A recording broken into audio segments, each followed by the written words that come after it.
So hello friends, welcome back to our YouTube classes Desh tutorials. तो आज के इस लेक्चर में हम लोग करने वाले हैं class 9th chapter quadrilateral. And यहाँ पे मैंने प्रीवियस लेक्चर में आपको थ्योरम स्टार्ट करवाया था कि सारे के सारे थ्योरम समझाऊंगी। तो यहाँ पे आज हम लोग करने वाले हैं थ्योरम नंबर 4। मैंने थ्योरम नंबर 3 तक समझा रखा है और प्रीवियस एक्सरसाइज सारे के सारे सॉल्व करा रखे हैं। अगर आपको कहीं भी प्रॉब्लम हो तो जाकर सारे के सारे वीडियोस को देखो और इसके बाद कमेंट में क्वेश्चन पूछो। और सभी क्वेश्चंस का प्लेलिस्ट बना के रखा हुआ है, आप इजीली उसको देख सकते हो।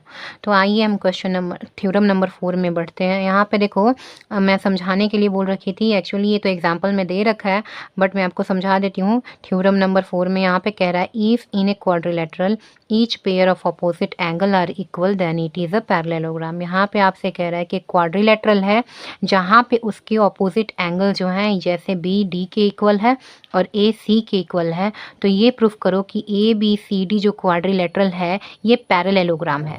समझ में आया? देखो, मैंने आपको प्रीवियस लेक्चर में जो थ्योरम नंबर 1 कराया था उसमें ये गिवन था बात कि ए बी सी डी एक पैरेललोग्राम है, तो ये प्रूफ करो कि उसके एंगल ऑपोजिट एंगल इक्वल होंगे, है ना। तो उसी चीज़ का ये कन्वर्स है, मतलब उल्टा है। यहाँ पे कह रहा है कि क्वाड्रिलेटरल है ए बी सी डी और उसके ऑपोजिट एंगल इक्वल हैं, तो ये बताओ कि A B C D parallelogram है। तो चलिए इसको स्टार्ट करते हैं।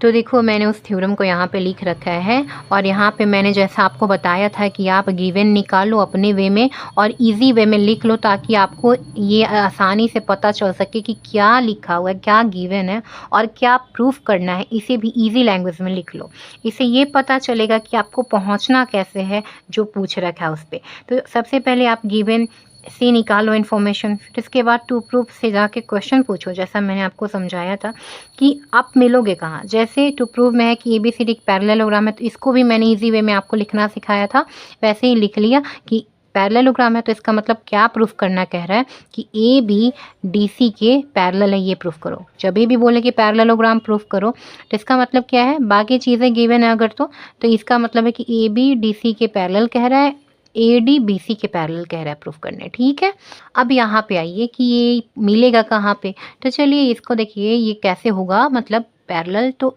आपने पढ़ रखा है ना कि जब भी पैरेलल प्रूफ करना है तो या तो को इंटीरियर लगा लो या तो फिर ऑल्टरनेट लगा लो, जो भी दे रखा है उसको लगा लो। तो यहाँ पे तो ऑल्टरनेट नहीं दिख रहा कि कहीं भी ऑल्टरनेट लगेगा, तो हाँ, वही को इंटीरियर से हो सकता है, ये इससे रिलेटेड, ये इससे रिलेटेड, ये इससे रिलेटेड और ये इससे रिलेटेड हो सकता है। तो चलो मैं आपको समझाती हूँ मैंने क्या कहा।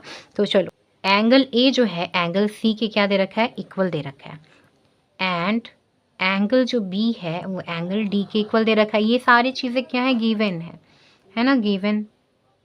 मैं क्या करती हूँ, देखो, इसको इक्वेशन नंबर 1 सपोज कर लो और इसको इक्वेशन नंबर 2 सपोज कर लो। ये दोनों ही चीज़ें गिवन थी।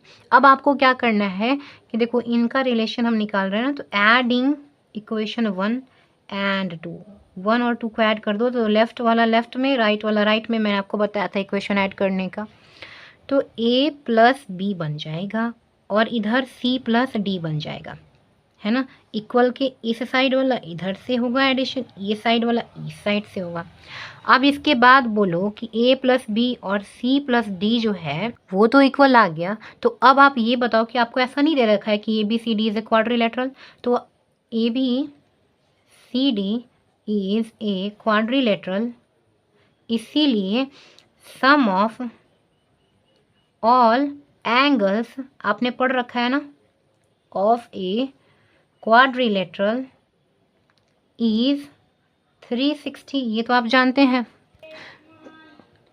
तो ये तो आप जानते ही हो। ठीक है, तो यहाँ पे एक जो क्वाड्रिलेटरल उसके कितने सारे एंगल होते हैं, 4 एंगल होते हैं। कौन कौन से यहाँ पे एंगल है, angle A, angle B, angle C और एंगल डी है ना। यहाँ पे ये सब का सम कितना हो जाएगा, 360 हो जाएगा। अब आप बोलो ए और बी को साथ में आप लिख सकते हो ना कि हाँ, यहाँ पे ए प्लस बी एक साइड एक ब्रैकेट में लिख दीजिए और एंगल जो सी है एंगल डी को एक ब्रैकेट में डाल दीजिए।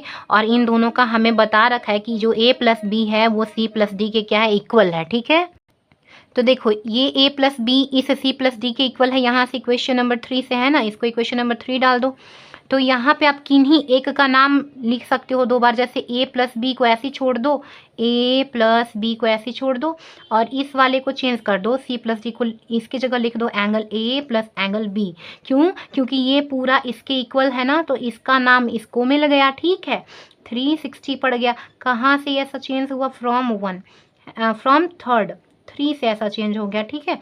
सो ए प्लस बी 2 टाइम्स ए प्लस बी आ गया, तो अब 360 हो गया। अब यहाँ से a plus angle b is equal to 360 upon का 2 करा दो, तो ये कितना आ जाएगा? 180 हो जाएगा। समझ में आया? अब यहाँ से आपका angle a plus angle b का वैल्यू कितना आ गया? 180। और अभी आप जानते हो कि आपका जो a प्लस बी था किसके इक्वल था? c प्लस डी के इक्वल था। तो यानी इस जितना इसका वैल्यू आया है 180, यानी इसका मतलब क्या है कि इसका भी वैल्यू 180 होगा। क्यों भाई? तो क्योंकि ये दोनों ही इक्वल थे, तो अगर ये 180 आ गया वैल्यू इसका, तो इसका भी वैल्यू 180। कहाँ से? तो फ्रॉम थर्ड, है ना। ये इक्वल थे ना, इसीलिए जितना a प्लस बी का वैल्यू आया है उतना ही किसका वैल्यू आएगा? c प्लस डी का वैल्यू आएगा, राइट। अब यहाँ पे आप आ जाओ कि अब आपके पास इन दोनों का वैल्यू आ गया इतना, तो अब आप लिखोगे नाउ। सो मैंने यहाँ पे देखो एक लाइन लिखा है कि line segment B C and A D cut by transversal A B. देखो यहाँ पे जो बी सी था और जो ए डी था उसको ए बी कट कर रहा है, राइट। तो ए बी जब इसको कट कर रहा है तो इन दोनों का यहाँ पे 2 एंगल बनते हैं। कौन से? एक ये एंगल बन रहा है और एक ये एंगल बन रहा है इसके कट करने से। तो ये एंगल इस एंगल के साथ कैसे रिलेटेड है? तो अभी आपने निकाला था कि ए प्लस बी जो था 180 का फॉर्मेशन कर रहा था, यानी अभी आपने इसको निकाला था। तो ये कब होता है? ये तब होता है यदि ये एंगल और ये एंगल का सम 180 हो जाए। इसका मतलब क्या? जो BC है AD के पैरेलल होता है। ये तो कोइंटर में प्रॉपर्टी है ना, तो हम लोग ऐसा पढ़ रखे हैं, इसीलिए जो मेरा क्या है BC है पैरेलल हो जाएगा AD के, है ना, या AD जो है पैरेलल है BC के। आप ऐसा लिख सकते हो बिकॉज यहाँ पे डालना दीज आर कोइंटीरियर, शॉर्ट में मैंने लिखा है एंगल्स। ये तो को इंटीरियर एंगल्स हैं, ये तभी ये जो कंडीशन है तब फॉलो होता है जब ये को इंटीरियर है, इसीलिए ये दोनों क्या हो गए? खुद पैरेलल हो गए, राइट। अब ऐसे ही आपको करना है। आगे हमें ये भी तो दे रखा था कि ऑपोजिट एंगल जो था ए सी इक्वल था डी बी इक्वल था, अभी तो बनाया हमने। तो यहाँ पे देखो इस बार क्या करेंगे, पिछले टाइम क्या किया था, ये लेफ्ट वाला लेफ्ट में किया था, एड राइट वाला राइट में किया था। इस बार राइट में हमने बी को रख दिया है, लेफ्ट में डी को कर दिया है। तो अब इन दोनों इक्वेशन को फिर से ऐड करो, एडिंग इस बार 4 प्लस 5 कर देना है ना। तो जैसे ही ऐड करोगे लेफ्ट वाला लेफ्ट में करोगे तो a प्लस एंगल डी आएगा, और फिर राइट वाला राइट में तो c प्लस एंगल b आएगा। तो ये जो a प्लस डी था वो c प्लस बी के क्या आ गया? इक्वल आ गया। इसे इक्वेशन नंबर 6 सपोज कर लो, ठीक है। आप बिना इक्वेशन के भी ऐसे बना सकते हो, एडिशन करा के डाल देना है बस कि हमने ऐड किया है नीचे। मैं तो आपको बस समझाने के लिए यहाँ पे क्वेश्चन डाल रही हूँ। तो फिर आप यहाँ पे देखना आगे, तो फिर आपको लिखना है कि ABCD इज़ अ क्वाड्रिलेटरल। तो जैसे हमने पीछे अभी किया था कि ABCD क्वाड्रिलेटरल है, उसके सभी के सभी एंगल ऐड करने पर 360 मिलते हैं। तो मैंने सभी एंगल को ऐड कर दिया।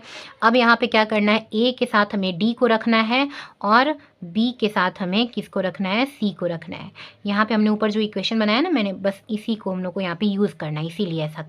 तो अब करना है कि A plus D plus angle A plus angle D, है ना, सेम नेम दे दिया है। अब देखो 2 angle A plus angle D आ गया, ये 360 के इक्वल आ गया।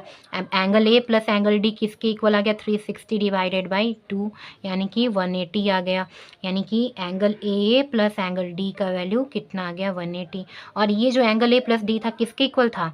अभी बताया था मैंने ऊपर इक्वेशन में C प्लस B के, यानी B प्लस C के था। तो angle A plus angle D is equal to angle B plus angle C equal to 180। देखो जितना इसका वैल्यू आया और ये इसके इक्वल था, यानी कि जितना इसका वैल्यू होगा उतना ही इसका भी वैल्यू होगा, क्योंकि ये इसके इक्वल है, राइट। तो यहाँ पे इसका भी बन गया जैसे पीछे किया था, ठीक है। तो अब ध्यान से देखो, जो यहाँ पे लाइन सेगमेंट है DC और AB, फिगर देखो वो उसको कौन कट कर रहा है? AD कट कर रहा है, ठीक है। देखो यहाँ पे फिगर जो DC है और ए बी है, इन दोनों लाइन सेगमेंट को ए डी कट कर रहा है, ठीक है। तो इसके कट करने से दो एंगल यहाँ बन रहे हैं, एक ये डी वाला एंगल और दूसरा ए वाला एंगल, यानी ए और डी बन रहे हैं। तो अब इन दोनों का क्या रिलेशन है, इनका है कि ए और डी को आप ऐड कर रहे हो तो 180 आपका आ रहा है, अभी आपने निकाला था ऊपर, ठीक है। तो ए और डी को हम ऐड किए, देखो यहाँ पे तो 180 दिखा रहा है, राइट। तो ये कब पॉसिबल है, जब ए बी पैरेलल हो जाए किसके, डी सी के, ठीक है। ये तभी पॉसिबल है ना, क्योंकि ये क्या हो रहा है एक तरीके से, दीज आर, यहाँ पे लिखना है इनके लिए, दीज आर को इंटीरियर एंगल्स, है ना। तो ये तो को इंटीरियर एंगल में होता है कि ऊपर नीचे वाला जो एंगल है, एडजेसेंट एंगल, उनको जब आप ऐड कराते हो तो वो 180 आते हैं, राइट। तो ये भी आपका क्या हो गया, पैरेलल प्रूफ हो गया। सो अब आपके पास क्या हो गया, so A B parallel D C and, आपने वो भी ऊपर प्रूफ किया था कि A B parallel, sorry A D, अभी आपने किया ना ए डी, ऊपर वाले में A D parallel B C, right. तो अपोजिट एंगल जो, अपोजिट साइड जो है वो पैरेलल हो गए। तो ये कब कब होता है, जब A B C D is a parallelogram, ठीक है। ये कब होता है, जब ए बी सी डी क्या हो, एक पैरेललोग्राम है। ये आपका क्या हो गया, प्रूव्ड। जब ए बी सी डी एक पैरेललोग्राम होगा तभी ये ऐसा होता है। तो आज के लेक्चर में इतना ही, नेक्स्ट क्वेश्चन हम लोग नेक्स्ट लेक्चर में करेंगे। तो मैंने सभी का प्लेलिस्ट सेव कर रखा है, आपको अगर कोई भी क्वेश्चन है अथवा थ्योरम देखना हो तो जाके आप डस्ट्यू ट्यूटोरियल्स प्लेलिस्ट में जाके आप देख सकते हो। और अपने फ्रेंड्स के साथ हमारे चैनल को शेयर करना मत भूलना, और लाइक सब्सक्राइब जरूर कर लेना।